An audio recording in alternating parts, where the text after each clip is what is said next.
Have you ever woken up in the middle of the night, looked at the clock, and seen the same number staring back at you?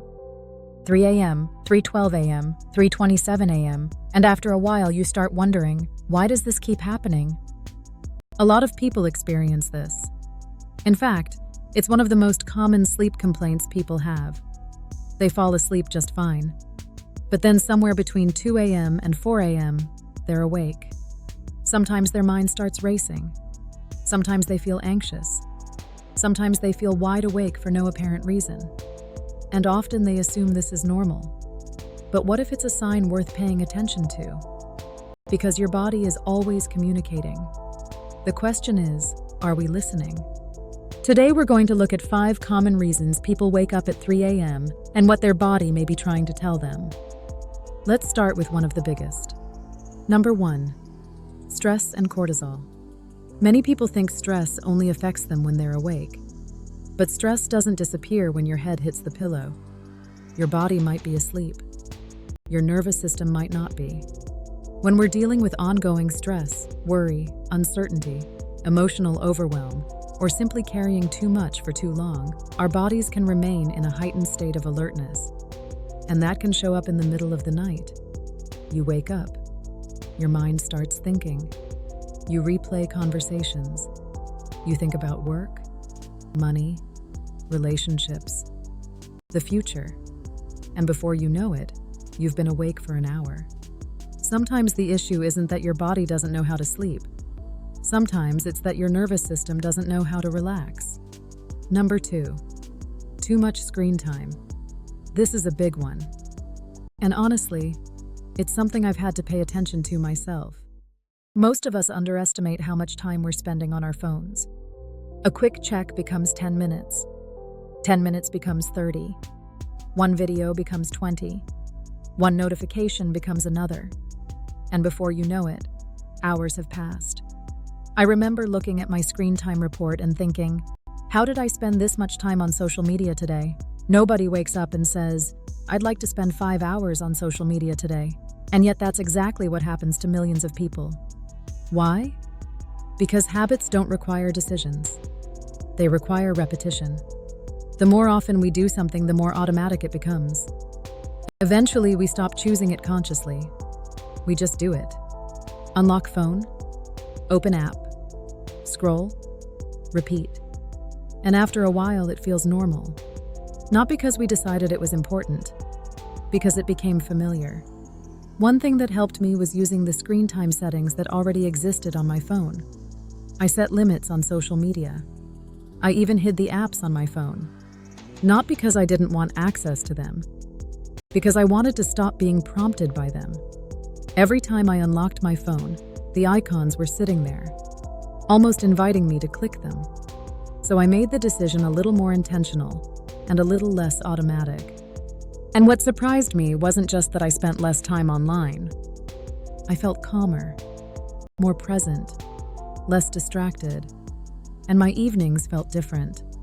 The problem isn't just the time, it's the stimulation, information, videos, news, opinions, content. Our brains are processing all of it. Then we climb into bed and expect our minds to suddenly become quiet. But the brain doesn't always work that way. Sometimes improving sleep isn't about adding something. Sometimes it's about reducing stimulation. Number 3. Caffeine too late in the day. Many people don't realize that caffeine can stay in the body much longer than they think. 2 people can drink the exact same cup of coffee and have very different experiences. One person sleeps fine. The other wakes up staring at the ceiling at 3 a.m. That's why it's important to pay attention to your own body. If you're waking up during the night, try experimenting. Move your last caffeinated drink earlier in the day, maybe before noon, maybe at least 10 to 12 hours before bedtime. Then pay attention. Monitor how you feel. Monitor your sleep. Monitor your energy. Your body will often give you valuable feedback if you're willing to listen. Number 4. Blood sugar swings. What we eat can affect how we sleep, especially in the evening. Large amounts of sugar, highly processed foods, heavy late-night meals, Alcohol. These can create fluctuations that affect the body's ability to maintain stable energy throughout the night. For some people, that may contribute to waking up during the early morning hours. This doesn't mean you need a perfect diet, but it does mean paying attention, because the body often leaves clues. And the more we pay attention, the easier those clues become to recognize. Number 5. Your evening routine is training your sleep. This may be the most important point of all. Many people think sleep starts when their head hits the pillow, but it doesn't. Sleep starts with the choices you make throughout the day, the walk you take, the water you drink, the coffee you choose not to have later in the day, the hour you spend reading instead of scrolling, the moments you give your nervous system a chance to slow down. Those choices matter, because your body is constantly responding to the environment you're creating. And if your day is filled with stress, stimulation, screens, caffeine, and constant activity, your body may have a harder time settling down at night. Sometimes we're looking for a complicated explanation before we've addressed the really simple things. Am I moving enough? Am I drinking enough water? Am I spending hours scrolling before bed?